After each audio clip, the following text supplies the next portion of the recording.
My name is Gary Rubinstein. I've been presenting this workshop at the TFA Institute for 8 years now.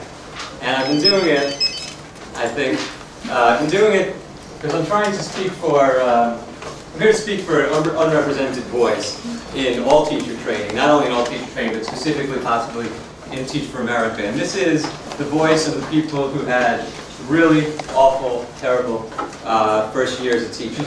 I don't mean, you hear people say, oh, the first year of teaching, it was the hardest year of my life, but also the most rewarding. You don't hear that coming from us. We weren't able to put that sort of positive spin on it. Now, I'm speaking not just for me, but for people who quit, people who got fired, but generally just people who had really, really terrible first years of teaching and really don't want to talk about it and don't want to come train people and really don't want to have anything to do with the whole thing. It's funny now. Incidentally, it's not a small group I'm speaking for. Based on informal polls, I would say it's about 85% of the people ever to go through the program. So keeping that in mind, I'm going to tell you what kind of happened. People struggle. Most people struggle, and the reason is because they're not naturals. Some people don't struggle, and there are a few people that are naturals. And I think the first mistake that I made, and having a good first year is mostly about just not making the most common new teacher mistakes, which I'm going to tell you about. The first mistake I probably made was overestimating what I thought was my natural ability as a teacher.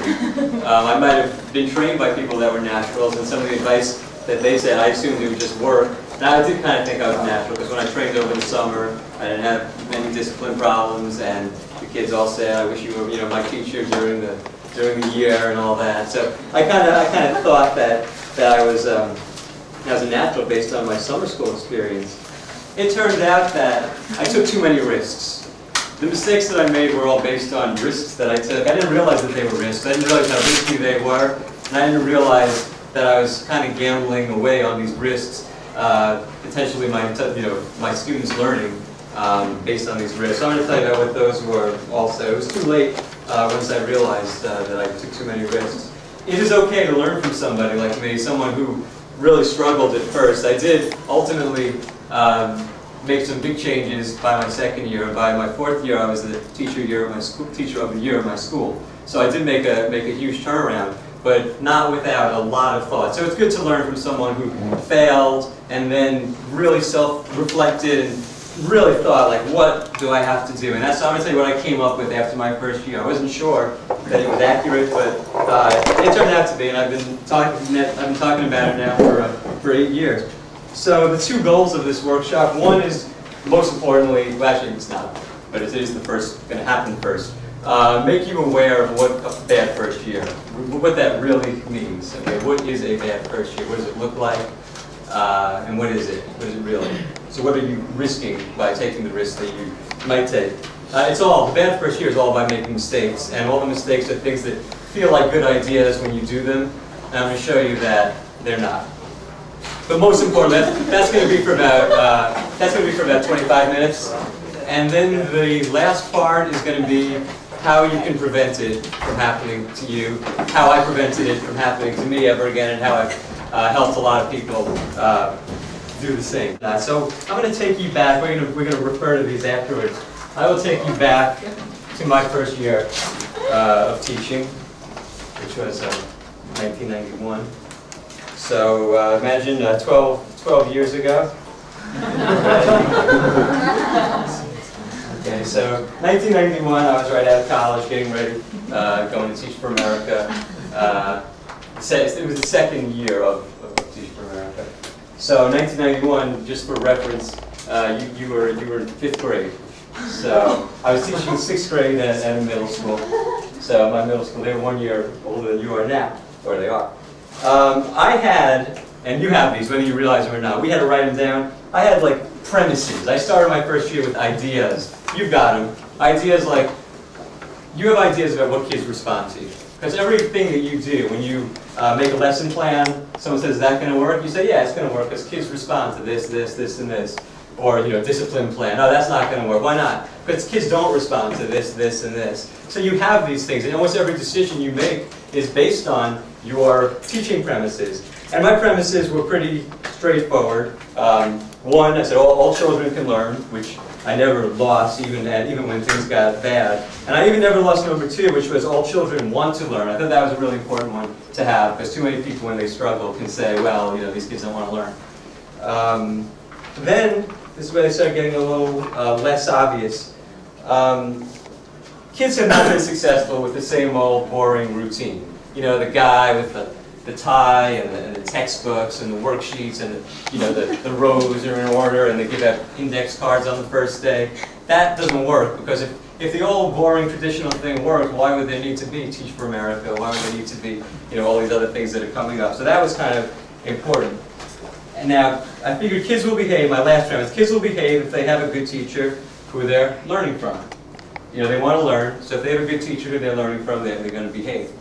The thing is, there's a lot of definitions of not only good teacher, there's a lot of definitions of that, but there's also a lot of definitions of learning and what that actually means. So I just took definitions that I heard, and good teaching had to be doing a lot of projects and a lot of really wild stuff, and learning, no quizzes, no worksheets. Learning was a portfolio and things like that. Now, just so you know, the second big mistake I made is I only heard the things I wanted to hear. I only heard the theories that seemed to agree with what I hoped and what I believed to be true. So with that, I was going to go be very non-traditional. I was going to make it fun. Someone once said to me, or they kind of said this, but they didn't say this was the only thing you can do, but they brought this up. They said, why don't you make your lessons so fun that it's more fun than misbehaving? Because if your lesson's more fun than misbehaving, then even if the kid doesn't feel like learning that day, even if their choice is to go for the most fun, they're going to have to do your lesson. So it's like a no-lose situation. So I'll make it fun, and if they stop behaving, the consequence, one of them is going to be, I'll just stop. It just won't be fun anymore. The fun guy is going to go away. Now, I didn't really have a disciplining strategy. I heard discipline is important, you need classroom management, but I kind of thought fun lessons were going to lead to classroom management because the kids are going to be behaving because they're seeing how a good teacher I am. Well, I didn't want discipline also. I didn't want the kind, like you hear a veteran teacher saying, oh, in my classroom you could hear a pin drop. I didn't want that. That sounded, I was going to teach 6th grade in a middle school. I felt like if you could hear a pin drop in a 6th grade middle school classroom, something's wrong, something's up. They just must be zoned out or something. So I didn't want that. I figured, hey, if the kids need to make a little noise, if that's going to help them learn a little more, that's fine. My job is not to keep them silent. My job is to teach them. Just in case things weren't going to work, I had like a book, Lee Cantor, Assertive Discipline, and it said, listen, if things get out of hand, you give your verbal warning, you write a name on the board, you put a check next to it as the next one, all these sort of these tactics. If that doesn't work, you give detention. If that doesn't work, you call the parents, and as a last resort, you send them to the office. So I had that, in sort of my back pocket just in case. So I get ready for my first day of teaching, and I'm scared because I had seen all the movies, like in teaching movies, like Dangerous Minds. If they teach you anything, they teach you that the first day of school has got to be the hardest day of the school year. That's the time when you come in and kids are like fighting and they got the radio on and kids doing their hair and everyone's running around. So I was prepared for the worst, but also like the teaching movies. See, I figured the teaching movies also teach you that all they're doing on that first day is trying to run you out on the first day. But as long as you come back on the second day, and if you like Dangerous Minds, you get the leather jacket going, and right, I know karate, and it's fine. So even if you have a bad first day, you can still have a pretty good first year. But I was scared, and I was sort of prepared for the worst. So I come in, I was teaching middle school. We only had little short, like 15-minute periods the first day because of like a big assembly.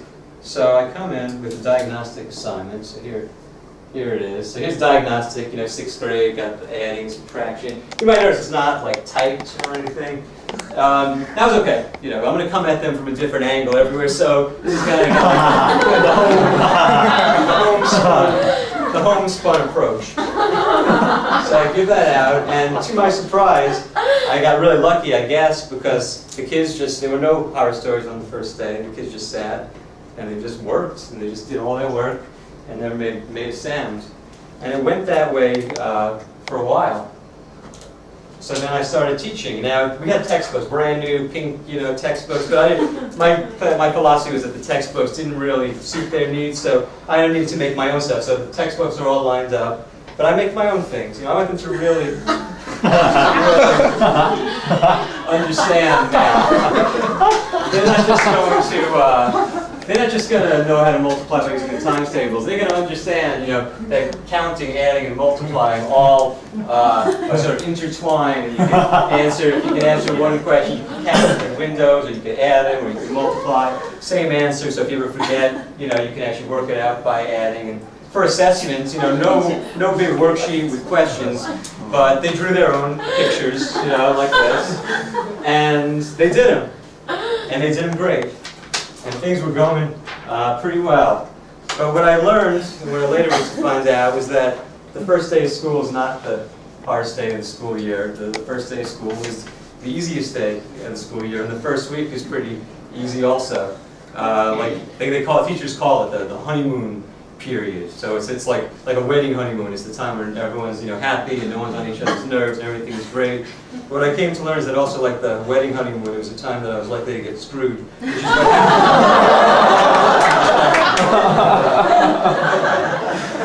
so the kids didn't know the times tables. So I had to give them the times tables, but I didn't want to just give them the times tables. Here's the times table. They've seen the times tables. How many times have they seen the times tables? It didn't work for them. They're in 6th grade, they don't have the times tables left yet. So I'm not just going to give them the times tables.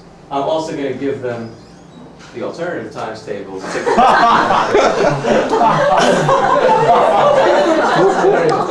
the wacky times tables has all the same information as the regular times tables, except it's in kind of like a random order. So, like anytime you want to give yourself a little times table quiz, you can just kind of pick any two numbers and study that way. You have both, but this one is on the top. And after the first 2 weeks, or after the first, basically after the first 2 weeks are pretty smooth. First 2 weeks are pretty smooth, but then kids start talking. Okay, first starts just a few people talking, but it grows and it grows, and it starts to be almost like the whole class. It's never the whole class though. So there's always 3 kids, no matter what. No matter what you do, is sitting there, just ready to learn. Well, I got to start doing something. So I get into my tactics, and the first one was to give a firm verbal warning. But the problem with the warning is, how many warnings can you keep track of in your head? Because the purpose, the warning, the whole purpose of the warning, you don't sit and write it down. There's a warning, it's supposed to not interrupt the flow. But see, when a veteran teacher who says give a verbal warning, yeah, when a veteran teacher issues a verbal warning, the kids don't want to know what comes next. When you guys offer a warning, they want to know what comes next. So, and they did want to know what came next, which is why you're teaching, and warning, and you're teaching. Now you've got a warning. You 3 in the back, all warning. Now you're giving out warnings. Now you start losing track. I think you have one, but if not, first of all, I know it's your first warning. And you give them the warnings, and you can't keep track of them for me. For me, the next consequence, which you guys didn't have, but it's still worth talking about, because you will try other things, was now you have your second warning, so I got your name on the board, and then you come back and you're teaching, and then warning, teaching, warning, second warning, you come back over here, Joe. You come back, warning, 3 warnings, checked by Steve. And the kids start to realize after a while that it's like a game. They can get this guy to walk from the center of the room to the edge of the room anytime they want. So you say, I'm not going to play that game anymore. Melissa, second warning, and wherever you happen to be standing.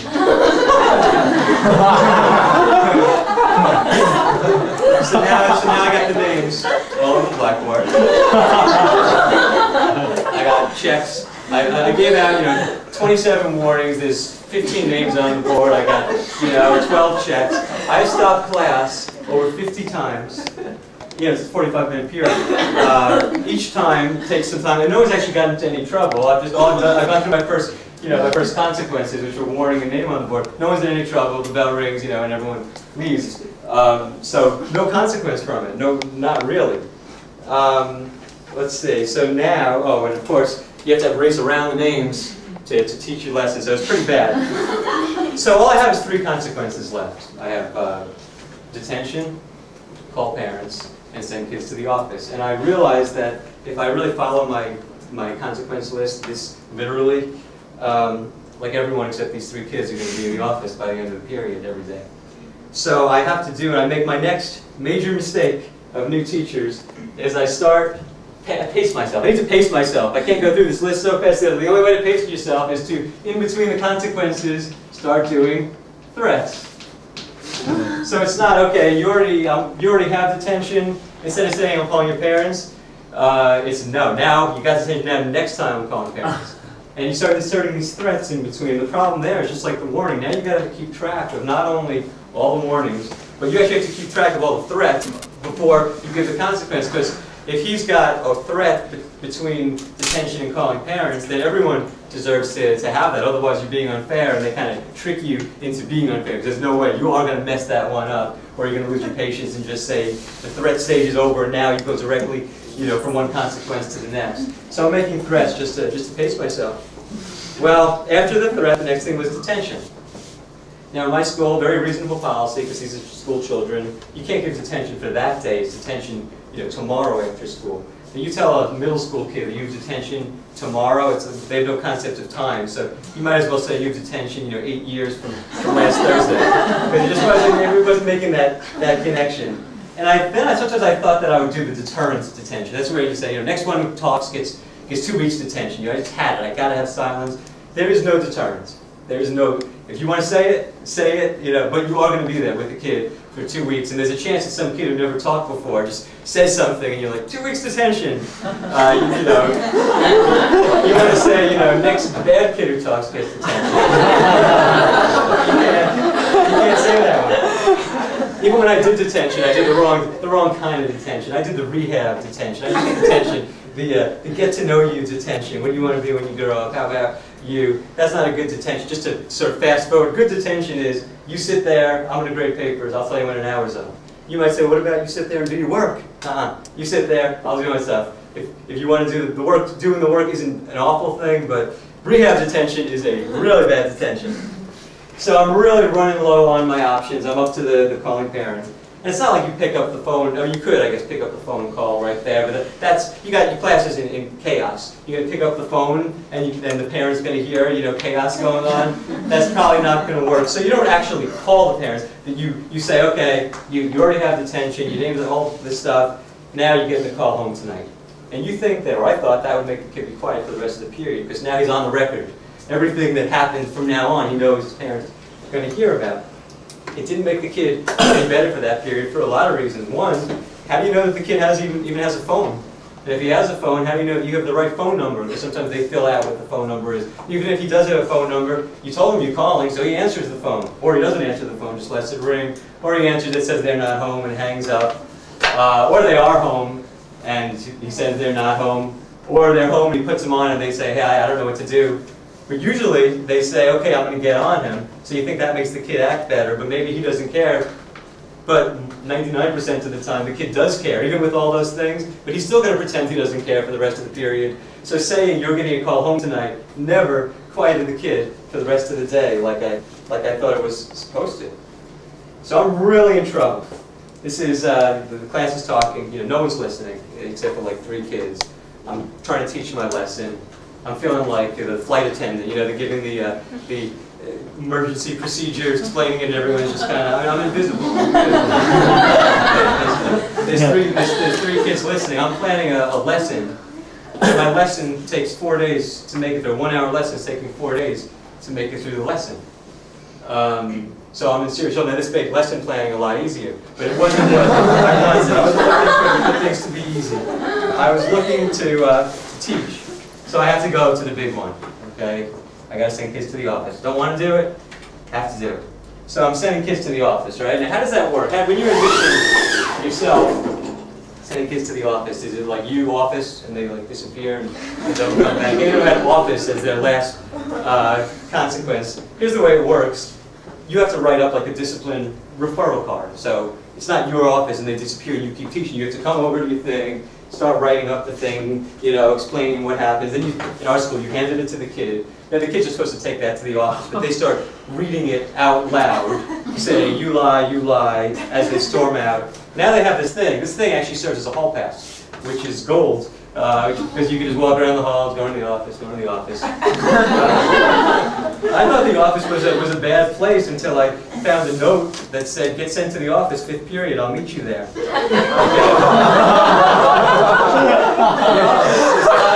Place. The kids, that's where all the bad kids go, you know, whatever, the kids, and it's like a party in there. So that was pretty bad. Then what I didn't realize, but at least the kid was gone for the rest of the period. That was working okay until, one thing they'll never tell you at your school's induction is that every school's got a magic number, 7, 9, it's always less than 10. It's the number of discipline cards you could send in the year before the kids get just sent right back to you. You become the boy who cried wolf. So you've already sent, you know, 10 kids in a year. Now, the second you go, you know, the kid says everyone was doing it. The principal, assistant principal says, you know, go back to class. So now I'm sending kids out, you know, they'll do it for him, you know, and they're coming back, you know, like in a horror movie, you know. So I passed the magic number. So now I'm really in trouble. I've been saving discipline cards. Did this one for, I guess, 12 years now. If my handwriting looks stressed, it says, 1, left room without permission. 2, entered room through window. Was returned to class. This is after. It's already happened and he was bounced back. So I don't know the magic number. Was returned to class after conference. Continued to cause trouble, throw spitballs, change teeth without permission, etc.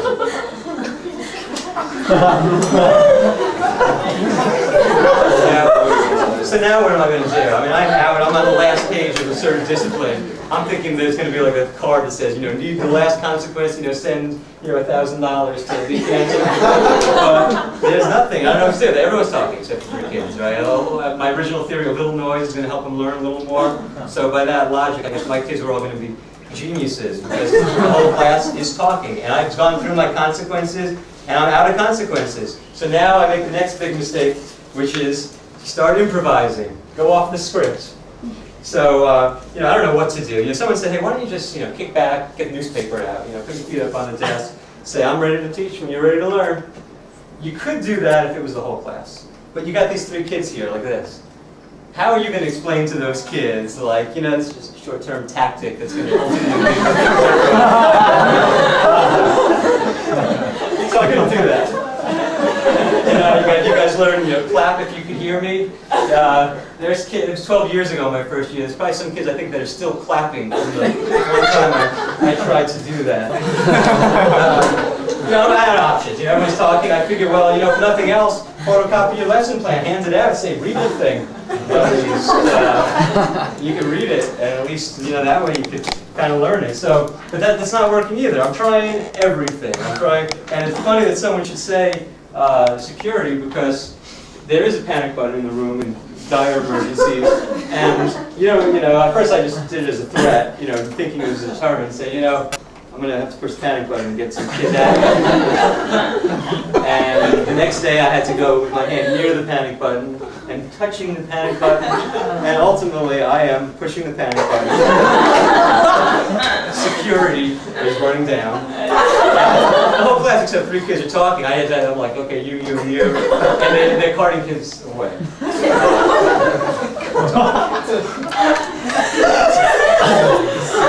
So what am I going to do? What did I do? What do I have to do? Well, in my mind, I was down to 3 options. I felt that there was only process of elimination narrowed me down to only 3 things. One was maybe I could just roll with it. You know, hey, I messed up, but you know, it's hard, and I'll learn how to teach this year. And maybe I could have said it because I was teaching middle school, so like it was just math. Like, okay, so they won't learn math this year. But elementary, I wouldn't even have that option, but I still didn't want that option because you see, you started to teach for America, not, you know, I'm going to learn how to teach for America. If you blow your first year because you make all the mistakes that I made because you didn't listen, To me, you actually owe, you see, you signed 2-year commitments. They didn't tell you that I was going to come and tell you that you're going to feel very guilty after your first year if you mess up, and you'll have to teach for 2 years. You have to actually teach 2 more years after your first year. If you have the really bad first year, you signed up to teach for America. If that first year doesn't count, then you got to go on. I wasn't going to do the roll with it. I could have rolled with it, learned how to teach, you know. The next option, obviously, was possibly to quit. You know, when I interviewed to Teach for America, they said, what are your limits? You know, at what point will you just have to quit? And I said, well, if no one's learning, if I'm not teaching, I'm there to teach. If no one's learning, I have to quit. Well, here I was, just at exactly that point. You know, there were 3 kids that were trying, but I didn't want to quit either. I didn't know what to do. Well, there was only one other thing I can do, and it starts, what does people know, just out of curiosity, what you have to do? It's not flicking the lights on and off, because you're curious. Like what time period was this? Oh, this is like mid-October, so like 6 weeks. So what do you have to do? People are probably scared to say no clever, cute thing is going to be the answer. So what is the answer? What did I have to do? I had to teach my class. Start over. Oh, start over? No, I did that one. That doesn't work. That doesn't work. Well, no, it's not a good answer, but it's by process of elimination. I had to start, I start yelling. So you start yelling. You start a little bit, and then you start having to yell louder and louder. And it's not so much a decision when it happens. Many people say, I know they told me, don't yell. That's the last thing. It's not going to work. It's not impossible. Cannot work. You never do it. It's been proven scientifically to never work. So many people, and you're pacifists anyway, so many people just don't see themselves getting to the point of yelling because you're mellow and all that. Teach for America. I felt that was it. I told you! Don't be quiet! Don't you!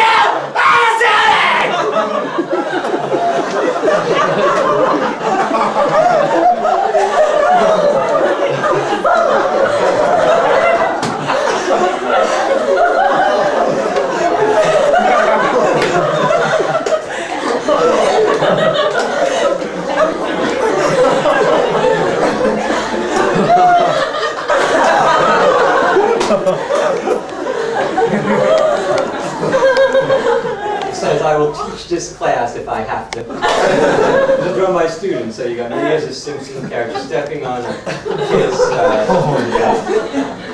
This incident, by the way, was grossly exaggerated.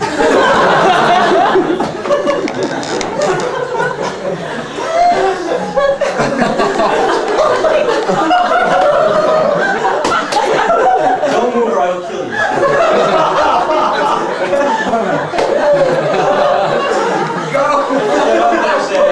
Okay, dude, Jose, check.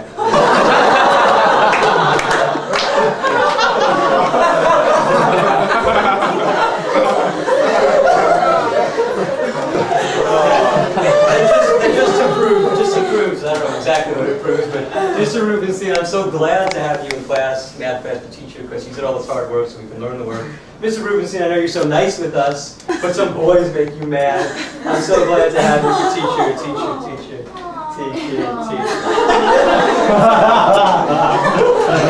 I was a nice guy who got in where who's played basically. Incidentally, when that happens, that's not a decision. It just happens. And I never yelled before in my entire life before my first year, and only when I come here to do the workshop. And when I do that, I don't know what I say. I have to go into like the outer body. Only when they video it, only then do I know exactly what I say during it. Yeah, why did I do that? It works. It would work. I mean, I get 5 minutes, and then I would teach like a lesson really fast, and then I have to yell again. That's like real loud. That's like once every 3 days. But in general, I was convinced that was the only way. I needed the 5 minutes of silence to teach a lesson. And I yelled, I got 5 minutes, I taught, and then repeat. And you get through the year 5 minutes at a time. I made it through the textbook, did everything. But it really, it was of the three options, quitting, rolling with it, or screaming your head off. I had to go with that one. It was, as far as I could see, that was the only thing that was going to work at that point, right? Cooperative learning for me was when I screamed at them in small groups of 3 to 5.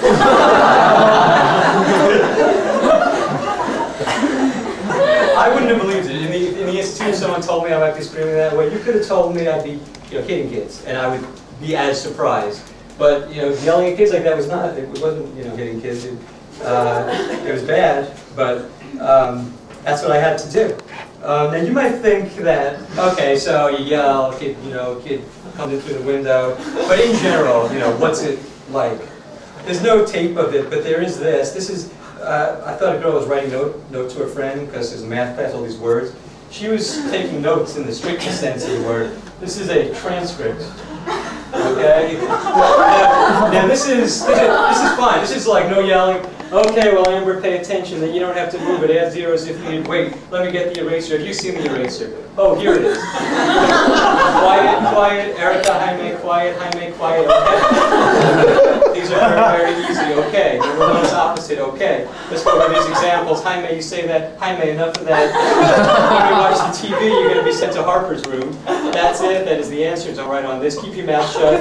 Can we just write the answer then? Julio, number 3. Let's talk about Julio, the me guys, quiet. Jaime, 3 steps. This is like good. This is like, if this was the whole period, I would have walked out and say, yeah, that was a decent day. So now, what did I do? That was the part that sort of what could happen. Now the big thing. How did I, in the future, prevent this from ever happening again? Whoops. I had to revisit my premises. My second year, I have to make some changes, obviously. One change got chosen for me, which was I had to leave my school, but not for the reason that you would hope. We had like 20, we had another school was built and they had excess teachers and all the teachers didn't have their own rooms, had to go to other schools. So I ended up, I'm in a high school now, they were going to teach 9th grade. Now I'm pretty scared, and here's what I came up with. Discipline problems, you can't deal with them, but you can prevent them from happening. I was going to focus all my energy on prevention of discipline problems. All kids can learn, and all kids want to learn, and that's the reason why they misbehave. Because, yes, they want to learn, but once they decide that you are not capable of teaching them, they stop paying attention and listening, and why bother? If they judge you as a bad teacher, that's it, it's over. Okay? They judge you, you're not, and I'll tell you what I did to kind of how you can be, in their eyes, a real teacher. The honeymoon ends just then, when the kids say, this guy so this woman's, she's not a real teacher, so why bother? I'm not going to learn anyway, so I might as well have fun while I'm not learning. And that's what I kind of decided. I wanted to focus on prevention. What I had to do to convince them that you're a real teacher, I'll write this down. 3 things. 3 words. Look. Act. This is what a real teacher is. Real teacher. First you got to convince them you're a real teacher. Then the teaching convinces them that you're a good teacher. So you have to do these first. You got to look, act, and teach like a real teacher. If you have about 1 week to convince them that you're a real teacher. And if you can get past that first week, convincing them that you're a real teacher, here's the scary part. A good teacher, it doesn't matter. There's a lot of definitions. The only thing that matters is what the kids think a real teacher is. And I'm going to tell you what I believe that the kids thought a real teacher was. And I had to, nasty word, I had to conform to what they thought a real teacher was, because they're the ones who are judging me. So looking like a real teacher. Now we already saw this, my first year, you've got, I'm not looking, like the real teacher. So the first thing I do is like the tie going, Let me get this thing. I'm looking more like a real teacher. This is actually my 5th year. But looking like a real teacher. You know what a real teacher looks like. Not only do you know what it is, but a lot of you are purposely planning to not look like the real teacher because, they're sick of the guy with the tie and the woman who's got her hair like a bun or whatever. You don't want to look like a real teacher. That's a big mistake. That's a risk that's not worth taking. The payoff is not great enough and the risk is too big. Oh man, I gotta be me. I gotta look like me. Otherwise, the kids are gonna know. No, you don't gotta look like you. You gotta teach the kids. And if dressing and looking more like a real teacher gives makes the kids start, you know, saying, hey, maybe we'll listen to what this guy says, then you got to do that. You don't got to be you at all. You have to look like a real teacher. Otherwise, you're starting off with one strike. Now, yeah, some people get away with it, but most people don't. So why risk it? What's the payoff? You're going to get through that one extra kid because you're wearing like whatever you're planning to wear? So, so look professional. You got to re-examine your priorities. If you've got to be you, is more important than the kids identifying. Say, oh, real teacher. Let me go into real student, you know, mode. Acting like a real teacher, literally acting. See, teachers, by being teachers for years and years, develop certain characteristics, personality traits, and these are things that you can emulate if you know what they are. The first one is that teachers are very decisive. They've seen it all. They've heard it all 1,000 times. And when kids ask them questions, they know the answer. And you have to pretend that you know the answer also. And that's being decisive. You know, kids come in the first year, you know, I remember my first year, I'm giving out the supplies, saying what you need. You're going to need a notebook. Kid raises her hand. What color? I was thinking, wow, what color? This kid is so eager to please her new teacher that she wants to get the right colored notebook. And I said, oh, green. Some kid said, I already got red, I got blue. Okay, okay. If you got a notebook already, that's fine. But if you didn't, get green. If that question, that's just a test when they ask you that. If that question ever comes up again, I would have just said, you know, no particular color. Or I would have said green. I just turned around. And so you do a lot of turning around. You know, kids say something, you know, can I go to the bathroom? You know, no.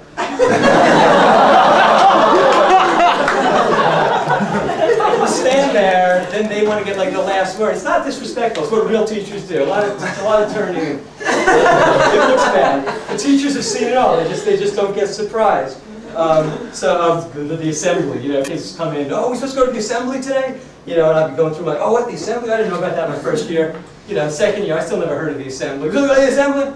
No. I never heard of the assembly. Doesn't matter. Or if you want, yes. Everyone, assembly time. Let's go. I never heard of the assembly. It doesn't matter.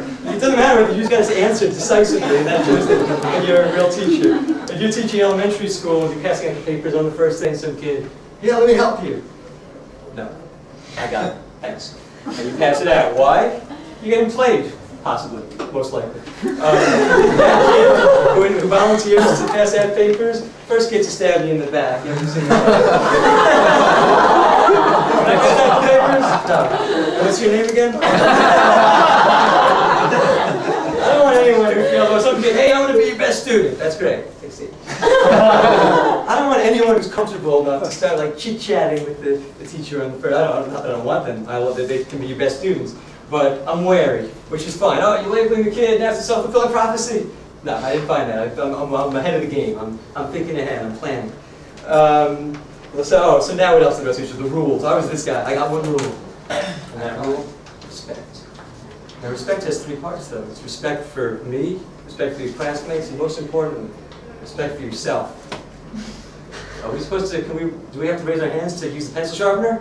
Well, let me ask you, does it sound respectful to do that? No, something scared of it. Respect is the umbrella rule. Now, you don't have one rule that's respect. You have a bunch of rules, 5, whatever. I'm not going to tell you what my rules were because I don't want people writing down, oh, the magic rules. There are the magic rules, but it's definitely, the one rule is not going to work. Now you hear, you got to phrase your rules in the negative. Oh no, you can't phrase your rules in the negative. So I disagree. I think that the main thing is that it's clear. So in the 10 Commandments it says, thou shalt not kill. So if God could put that in the negative, you know, it doesn't say thou shalt permit others to continue living. The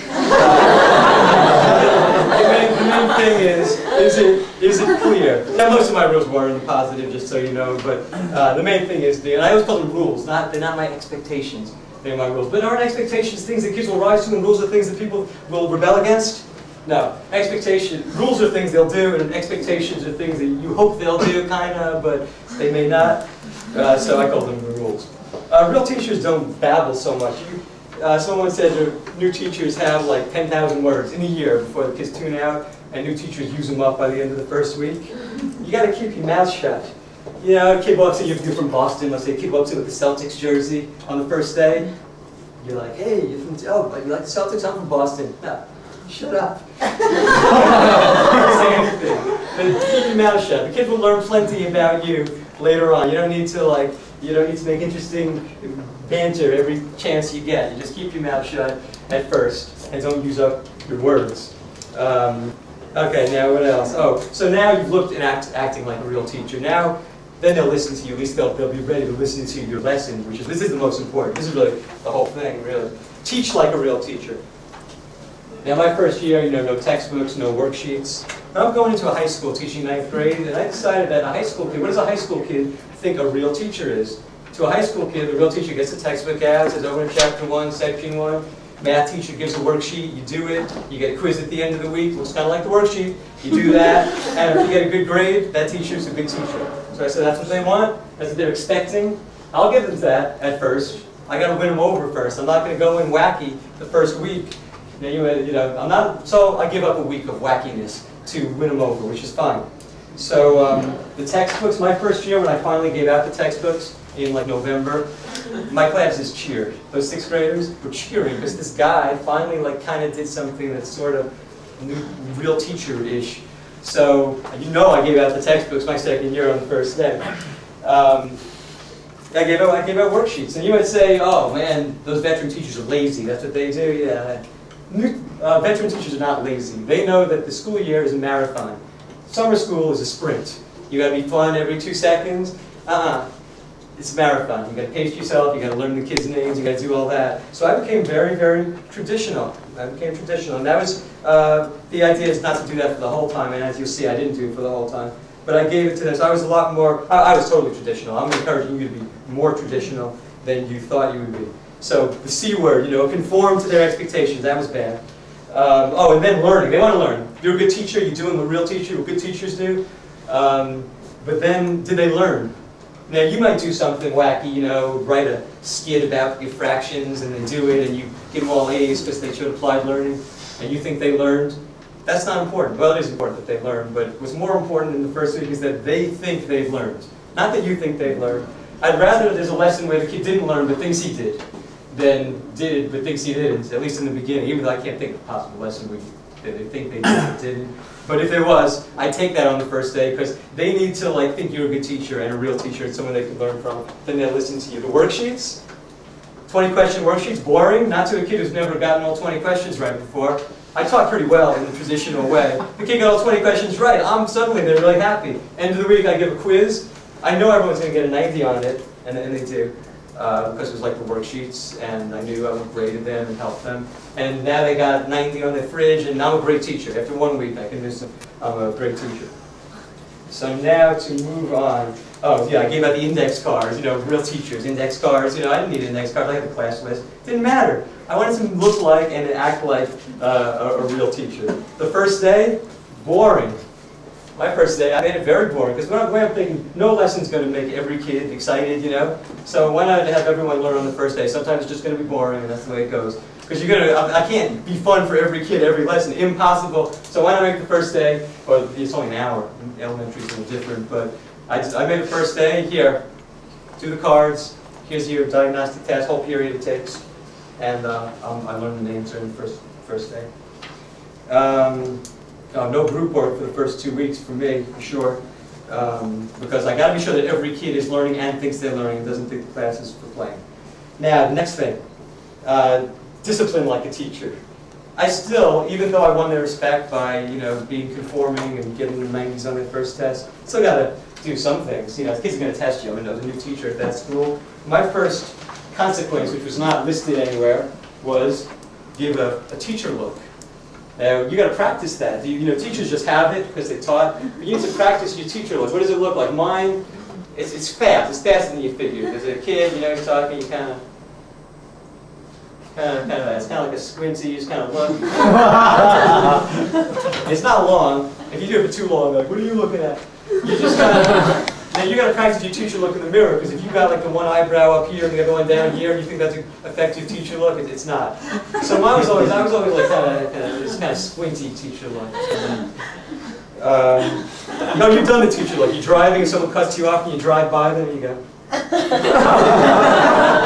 Or in New York, you're walking down the street and you have the light, green light, and there's a car coming kind of fast. You know it's going to stop, but you still. Still do that one? That is the teacher look. They used to practice it in the mirror.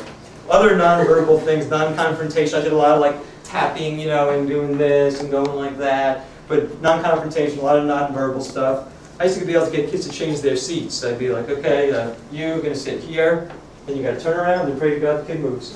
There's no other way to get a kid to move his seat. So that worked because they respected me first. Once they respect you, they will follow these. These other things, I could have done a teacher look all day in my first year and wouldn't have done anything.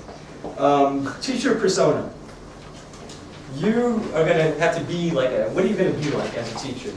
You know, some people say, oh, you got to just be yourself. You know, the kids are going to know. Be yourself is terrible advice.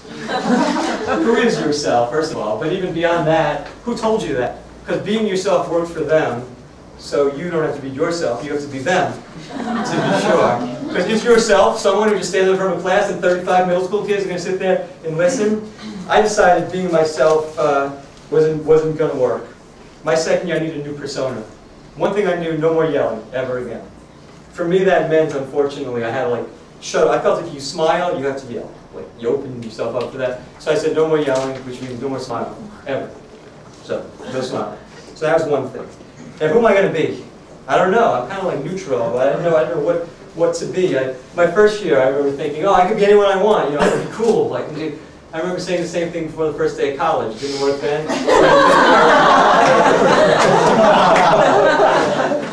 So my second year, I say I'm going to be neutral. So I don't know what to do. So I'm just kind of like no emotion, like a robot. And some of you, I still have it when I'm around like new people. Like you came in and saw me here, you know, just kind of like walking around, looking at my watch. No one approached me. No one came up to me and said, I'm going to be your best student. People get a little scared of me. You know, talked and complete mind. So my eyes always give me away as being too nice. So I was in a constant, not a teacher, teacher look is this is right neutral, and this is like, good job. So you have to, I didn't know how to act. And then it came to me. I'm doing this thing, you know, where I'm never smiling and I'm monotone. I'm teaching pretty well. Even my lessons were kind of like funny in that they have like funny like motivation symbols. I never laughed or smiled. I would do math calculations in my head sometimes, and kids would get all excited. And I realized they're going to think. First, I was worried. You know, they're going to think I'm a nerd when I get to this high school. But they were like, "Oh, he's smart. I hear he's smart. He's smart." So I said, "Hey, you know what? If they're going to think I'm a nerd, I'll one up them. I'll be the biggest nerd they ever saw."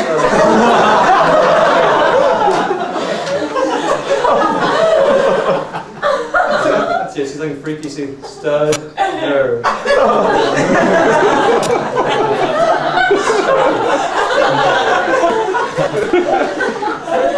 So I'm a nerd, right?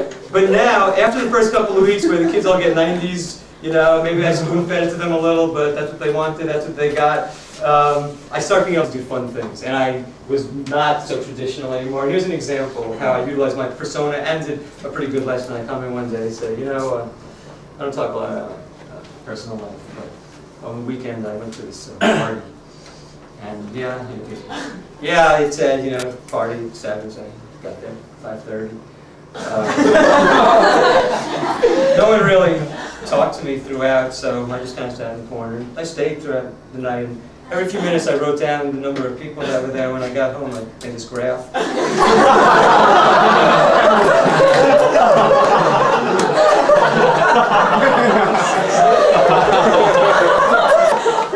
This graph is great because there's factual questions, like how many people at 11 o'clock, but there's also like what happened at. They have to really analyze. Now this kid who didn't remain in the school for that long, but look at how he's correcting his grammar. People started going, oh no, it should be people had when. He's changing his grammar. He writes a story. One day people left to go buy illegal drugs. And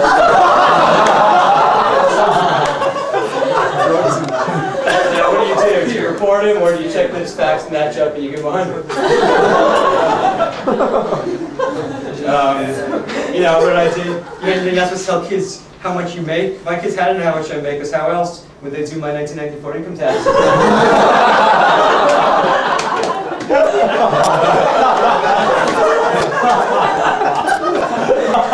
And for algebra 2, on a test, how many times do you do like 2 points, find the line, do the equation? Here the 2 points were, in 1970, Mr. Rubinstein had 225 million hairs. In 1990, he had 125. Find the formula, use use it to figure out how much hair he has in 1984. When will he be completely bald? one year I was playing in the student-faculty basketball game, and I'd come in and say, you know, everyone after school, the faculty game, I will be participating. And the kids say, are you ready? And I say, well, let me ask you this. Do I look ready? And I play with the headband. So your persona does not have to. It's not. Your persona is part of what you are a little bit, of course, but you don't have to be yourself. And I guess 2 words that I have on one card, all these things. It says no guitar. You can read into that or you are. So you can do the fun lessons after you win them over. Okay, to finish off. You need, now that you hear what I have to say, it's up to you now to think critically. It's not that you're going to follow what I did. You're not going to get the pocket protector. It's not going to work for you. It's up to you to kind of take what I say and what everyone says and not take anything word for word, really.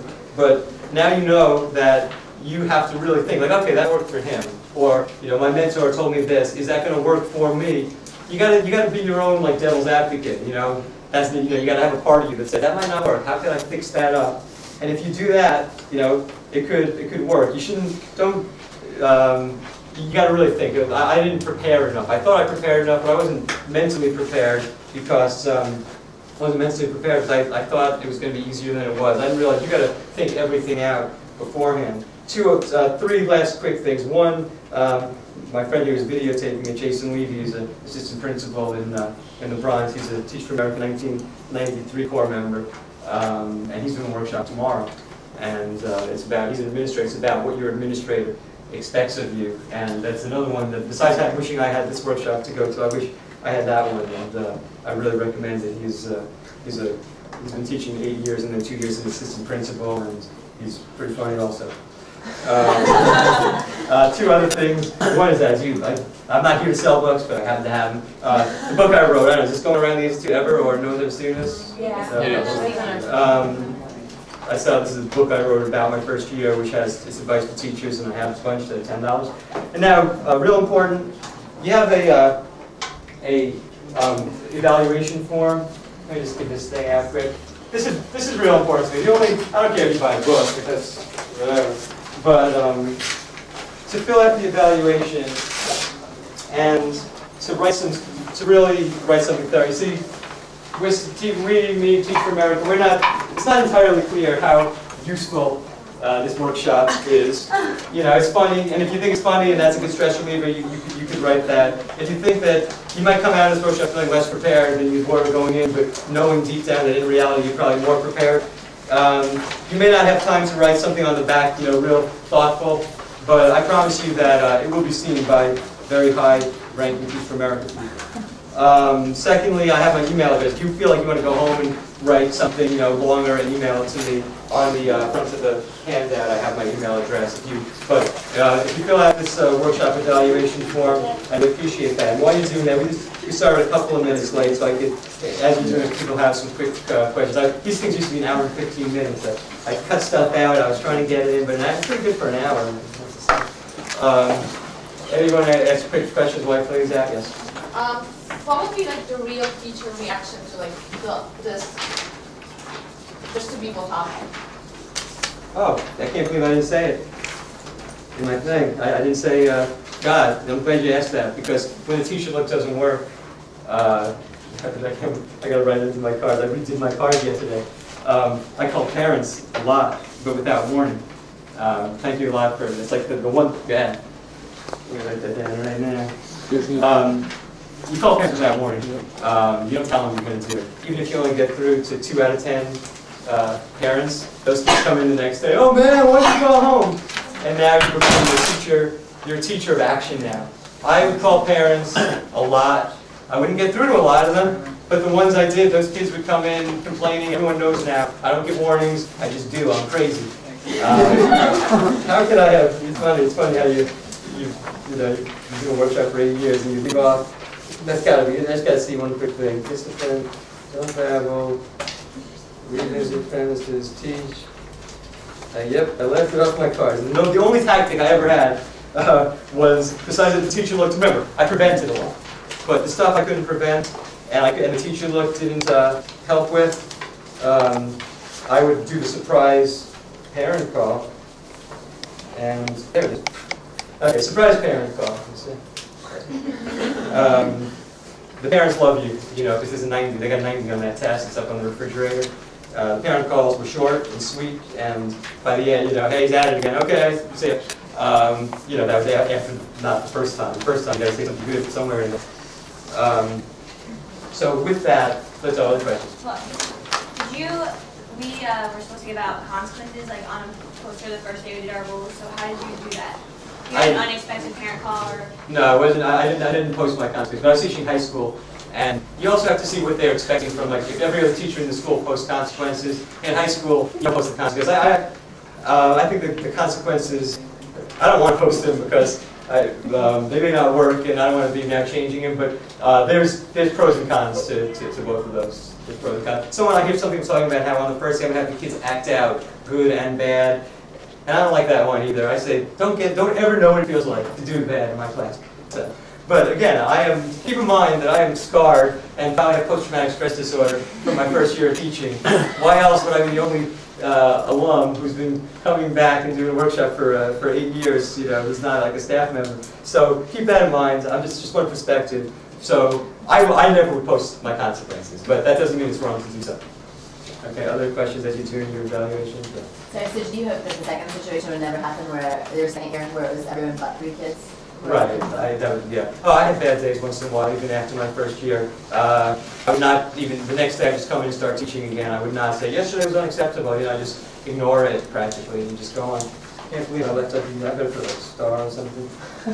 I only know one thing, surprise call of parents definitely is effective. Even if the kid, even if the parents don't have any control, no kid wants to have their parents call, but if you don't make it a surprise, it doesn't work. So you have to have the patience to wait it out and just get through that day, and I promise you, word will get out that you don't have big friends. But what happens that day? Like, you give them the look, they keep on doing everything, the surprise parent call doesn't. Yeah. The next day. So what do you do? That's right. That day might be a bad. That day might be a bad day. You just let it go. Yeah. I mean, they never got that bad because they already respected me because I won them over beforehand. But if some kid being a real jerk, I've sent maybe 3 or 4 kids to the office in my next 6 years of teaching. So I've sent kids to other rooms before, also you make friends. But in general, yeah, you might, if kids kind of being a jerk or talking too much and everyone else has their work and they're doing it, I might let it go and that night call the parents. It's hard, you have the patience to do that. It's more of, I'm focused on prevention. I hope that everything you prevent as much as possible. I don't have that much for what happens once you mess up. But screaming your head off does get you 5 minutes of silence, like I said, I'm sure. Yeah. Talk real briefly maybe about, it sounds like you were probably pretty burned out after your first year. What did you do during the summer to want to go back again? Oh, yeah, back then they had second summer. You go back to the institute for it was 2 weeks. No, but it was fun because you had one class. It was 3 hours a day, and the rest of the time you were in UCLA at the pool. So it was different than so that was a nice way. All my friends basically everyone in middle school went through the same thing, so we all kind of laughed about it. I was ready to quit my second year if it was going to be bad, so I didn't know if I was going to be around for that long.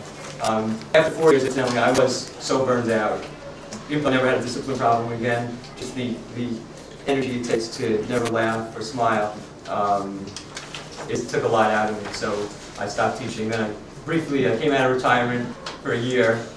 I still wasn't ready, so I went back. And after 7 years, now I'm teaching it. But I'm teaching Stuyvesant High School, so I don't know if there's not the discipline problems there. But I think my dues. Why don't we do this? I do want to look because there's another. Well, the other sort of comment. But like I said, if you wrote something kind of thoughtful on the back, or if you want to email me with it, it would be extremely appreciated. Otherwise, this is sign-in list. I don't even know how to get this out there. So we sort of put it somewhere. Will you ever get reasons to